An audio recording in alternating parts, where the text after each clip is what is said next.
Hi friends, welcome to ಐಜಿಸ್ cooking channel. ಇವತ್ತಿನ ವಿಡಿಯೋದಲ್ಲಿ ನಾವು ಸೀತಾಫಲ ಹಣ್ಣಿನ ಐಸ್ ಕ್ರೀಮನ್ನು ಯಾವ ರೀತಿಯಾಗಿ ಮಾಡ್ಕೊಳ್ಬಹುದು ಅಂತ ನೋಡ್ತಾ ಹೋಗೋಣ. ತುಂಬಾ ಟೇಸ್ಟಿಯಾಗಿ ತುಂಬ ಬೇಗ ಕೆಲವೇ ಸಾಮಗ್ರಿಗಳಿಂದ ಮಾಡಬಹುದು. ನಾವು ರೆಸ್ಟೋರೆಂಟಲ್ಲಿ ಏನು ಐಸ್ ಕ್ರೀಮ್ಸ್ನ ತಿಂತೀವಿ ಅಥವಾ ಐಸ್ ಕ್ರೀಮ್ ಶಾಪಲ್ಲಿ ಏನು ಐಸ್ ಕ್ರೀಮ್ಗಳನ್ನ ತಿಂತೀವಿ ಅದಕ್ಕಿಂತ ಟೇಸ್ಟಿಯಾಗಿ ಪರ್ಫೆಕ್ಟಾಗಿ ಹೇಗೆ ಮಾಡಬಹುದು ಅಂತ ನಾವು ಇವತ್ತಿನ ವಿಡಿಯೋದಲ್ಲಿ ನೋಡ್ತಾ ಹೋಗೋಣ. ತುಂಬ ಈಸಿಯಾಗಿ ಮಾಡ್ಕೊಳ್ಬೋದು ಫ್ರೆಂಡ್ಸ್. ಹೇಗೆ ಮಾಡೋದು ಈ ರೀತಿ ರುಚಿಯಾದಂತಹ ಐಸ್ ಕ್ರೀಮನ್ನು ಅಂತ ನೋಡೋಣ ಬನ್ನಿ. ಈ ಒಂದು ಐಸ್ ಕ್ರೀಮನ್ನು ಮಾಡಲಿಕ್ಕೆ ನಾನಿಲ್ಲಿ ಒಂದು ಕಸ್ಟರ್ಡ್ ಆ್ಯಪಲ್ ಅಂದರೆ ಸೀತಾಫಲವನ್ನು ತೊಗೊಂಡಿದ್ದೀನಿ. ನೀವು ನೋಡ್ತಾ ಇರ್ಬೋದು, ಸೀತಾಫಲ ಚೆನ್ನಾಗಿ ಹಣ್ಣಾಗಿರಬೇಕು. ನೋಡಿ, ಈ ರೀತಿ ಹಣ್ಣಾಗಿರುವಂತಹ ಸೀತಾಫಲವನ್ನು ನಾನು ಈ ರೀತಿ ಕೈಯಿಂದ ನೀಟಾಗಿ ನೋಡಿ ಬಿಡಿಸ್ಕೊಂಡು ತೊಗೊಳ್ತಾ ಇದ್ದೀನಿ. ಈ ರೀತಿ ಒಡೆದಾದ್ಮೇಲೆ ಹಣ್ಣನ್ನು ನಾವು ಏನು ಮಾಡಬೇಕಂದ್ರೆ ಇದನ್ನು ನೀಟಾಗಿ ಬಿಡಿಸ್ಕೊಳ್ಬೇಕಾಗತ್ತೆ. ನೋಡಿ, ಈ ರೀತಿ ನಾನು ತೆಗಿತಾ ಇದ್ದೀನಿ. ಇದನ್ನು ಹಣ್ಣನ್ನು ತೆಗೆದ ನಂತರ ಅದರಲ್ಲಿ ಇರುವಂತಹ ಬೀಜಗಳೇನಿರುತ್ತೆ ಅದನ್ನು ಸಹ ನಾವು ನೀಟಾಗಿ ತೆಗಿಬೇಕಾಗತ್ತೆ. ಫಸ್ಟ್ ಈ ರೀತಿ ತೆಗೆದು ತಗೊಳ್ಳೋಣ. ನಂತರ ಅದರ ತಳದಲ್ಲಿ ಏನು ಉಳ್ಕೊಂಡಿರುತ್ತೆ ಅದನ್ನು ಈ ರೀತಿ ಸ್ಪೂನಿಂದ ನಾನು ತೆಗಿತಾ ಇದ್ದೀನಿ ಪಲ್ಪನ್ನು. ನಂತರ ನೋಡಿ, ಈ ಬೀಜ ಏನಿದೆ ಇದನ್ನು ನೀಟಾಗಿ ಬಿಡಿಸಿ ತಗೊಳ್ಳೋಣ. ನೋಡಿ, ನಾನು ಇದನ್ನು ಕೈಯಿಂದನೇ ಬಿಡಿಸಿ ತೊಗೊಂಡಿದ್ದೀನಿ. ನೋಡ್ತಾ ಇರ್ಬೋದು ನೀವು. ಈಗ ಇದರಲ್ಲಿ ಇದ್ದಂತಹ ಸೀಡ್ಸ್ ಏನಿತ್ತು ಅದನ್ನು ಕಂಪ್ಲೀಟಾಗಿ ನಾನು ತೆಗೆದಿದ್ದೀನಿ. ಇದನ್ನು ನಾನು ಮಿಕ್ಸಿ ಜಾರಿಗೆ ನಂತರ ಹಾಕ್ಕೊಳ್ತಾ ಇದ್ದೀನಿ. ನೋಡಿ, ಈ ರೀತಿ ಒಂದು ಮಿಕ್ಸಿ ಜಾರನ್ನು ತೊಗೊಂಡಿದ್ದೀನಿ. ಈಗ ಈ ಮಿಕ್ಸಿ ಜಾರಿಗೆ ನಾವು ಬೀಜ ತೆಗೆದು ಇಟ್ಕೊಂಡಿರುವಂತಹ ಪಲ್ಪ್ ಏನಿದೆ ಅದನ್ನು ಸೇರಿಸ್ಕೊಳ್ತಾ ಇದ್ದೀನಿ. ನೋಡಿ, ಹಾಗೆಯೇ ಇದನ್ನು ರುಬ್ಬುವಾಗ ನಾನು ಅಮೂಲ್ ಅವರ ಫ್ರೆಶ್ ಕ್ರೀಮನ್ನು ಯೂಸ್ ಮಾಡ್ಕೊಳ್ತಾ ಇದ್ದೀನಿ. ಒಂದು 5 ಟೇಬಲ್ ಸ್ಪೂನಷ್ಟು ಫ್ರೆಶ್ ಕ್ರೀಮನ್ನು ನಾನಿಲ್ಲಿ ಉಪಯೋಗಿಸ್ಕೊಳ್ತಾ ಇದ್ದೀನಿ. ಅಂದರೆ ಈ ಬಾಟಲ್ ಏನಿದೆ ಅದರಲ್ಲಿ ಒಂದು 50% ಅಷ್ಟು ಹಾಕ್ಕೊಂಡಿದ್ದೀನಿ ನಾನು. ಹಾಗೆ ಅದರೊಟ್ಟಿಗೆ ಅಮೂಲ್ ಅವರ ಮಿಠಾಯಿ ಮೇಟನ್ನು ಸಹ ಯೂಸ್ ಮಾಡ್ಕೊಳ್ತಾ ಇದ್ದೀನಿ. ಇದರಿಂದ ನಾವು ಖೀರನ್ನು ಸಹ ಮಾಡ್ಕೊಳ್ಬೋದು, ತುಂಬ ಟೇಸ್ಟಿಯಾಗಿ ಬರುತ್ತೆ. ನೋಡಿ, ಇದನ್ನು ಸಹ ನಾನು ಐಸ್ ಕ್ರೀಮ್ಗೆ ಯೂಸ್ ಮಾಡ್ಕೊಳ್ತಾ ಇದ್ದೀನಿ. ಒಂದು 4 ಟೇಬಲ್ ಸ್ಪೂನಷ್ಟು ಯೂಸ್ ಮಾಡ್ಕೊಳ್ತಾ ಇದ್ದೀನಿ. ಈ ರೀತಿ ಮಾಡೋದ್ರಿಂದ ಐಸ್ ಕ್ರೀಮು ತುಂಬ ಟೇಸ್ಟಿಯಾಗಿ ಬರುತ್ತೆ. ಇದು ಮನೆಯಲ್ಲಿ ಇದ್ದರೆ ಯೂಸ್ ಮಾಡ್ಕೊಳ್ಳಿ, ಇಲ್ಲಾಂದರೆ ಸ್ಕಿಪ್ ಮಾಡ್ಕೊಳ್ಬೋದು. ಹಾಗೆಯೇ ಒಂದು 3 ಸ್ಪೂನಷ್ಟು ಸಕ್ಕರೆನ ಸಹ ಯೂಸ್ ಮಾಡ್ಕೊಳ್ತಾ ಇದ್ದೀನಿ. ತುಂಬ ಜಾಸ್ತಿ ಸ್ವೀಟ್ ಬೇಕು ಅನ್ನೋಂಥವ್ರು ಶುಗರನ್ನು ಜಾಸ್ತಿ ಪ್ರಮಾಣದಲ್ಲಿ ಸೇರಿಸ್ಕೊಳ್ಳಿ.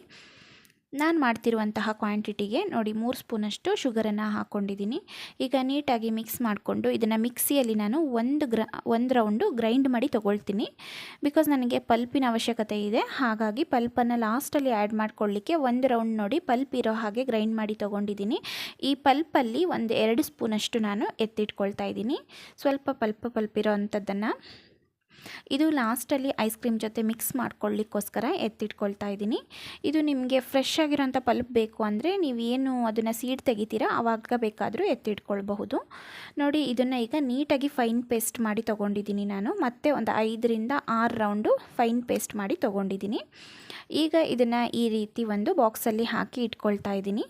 ನಿಮ್ಮ ಹತ್ರ ಯಾವುದೇ ಒಂದು ಗಾಜಿನ ಜಾರ್ಗಳಾಗಿರ್ಬೋದು ಅಥವಾ ಈ ರೀತಿ ಬೌಲ್ಗಳಾಗಿರ್ಬೋದು ಇದ್ದರೆ ಹಾಕಿ ಇಟ್ಕೊಳ್ಬಹುದು. ನೋಡಿ, ಇದನ್ನು ನೀಟಾಗಿ ಸೆಟ್ ಆಗಲಿಕ್ಕೆ ಬಿಡಬೇಕು. ಹಾಗೆ ನಮಗೆ ಇದಕ್ಕೆ ಗಟ್ಟಿಯಾದಂತಹ ಒಂದು ಮುಚ್ಚಳ ಇರೋಂತಹ ಒಂದು ಬಾಕ್ಸ್ಗೆ ಹಾಕಿ ಇಟ್ಕೊಳ್ಬೇಕಾಗತ್ತೆ.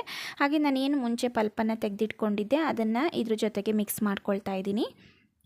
ಇದನ್ನು ಹಾಕಿದ ನಂತರ ನೀಟಾಗಿ ಒಂದ್ಸರಿ ಮಿಕ್ಸ್ ಮಾಡಿಕೊಂಡು ಸೆಟ್ ಮಾಡಿ ಇಟ್ಕೊಂಡ್ಬಿಡೋಣ. ಇದಕ್ಕೆ ನಾವು ಮುಚ್ಚಳವನ್ನು ತುಂಬ ಗಟ್ಟಿ ಇರೋಂಥದ್ದನ್ನು ಯೂಸ್ ಮಾಡಬೇಕು. ನೋಡಿ, ಈ ರೀತಿ ನಾನು ಕ್ಯಾಪ್ನ ಕ್ಲೋಸ್ ಮಾಡಿಕೊಂಡು ಇಟ್ಕೊಳ್ತಾ ಇದ್ದೀನಿ. ಇದನ್ನು ಫ್ರೀಝರಲ್ಲಿ ಇಟ್ಬಿಡೋಣ.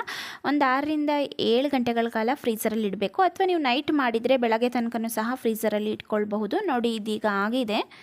ನಾನು ಫ್ರೀಝರಲ್ಲಿ ಇಟ್ಕೊಂಡಿದ್ದೆ. ಒಂದು 7 to 8 ಅವರ್ ಇಟ್ಟು ತೆಗಿತಾ ಇದ್ದೀನಿ. ನೀವು ನೋಡ್ತಾ ಇರ್ಬೋದು, ಇದು ಗಟ್ಟಿಯಾಗಿದೆ. ಪರ್ಫೆಕ್ಟ್ ಆಗಿರುವಂತಹ ಐಸ್ ಕ್ರೀಮ್ನ ನಾನು ಮನೆಯಲ್ಲೇ ಮಾಡಿ ತೋರಿಸ್ತಾ ಇದ್ದೀನಿ. ನೋಡಿ ಫ್ರೆಂಡ್ಸ್, ಈಗ ಸೀಸನ್ ಸಹ ನಡೀತಾ ಇದೆ.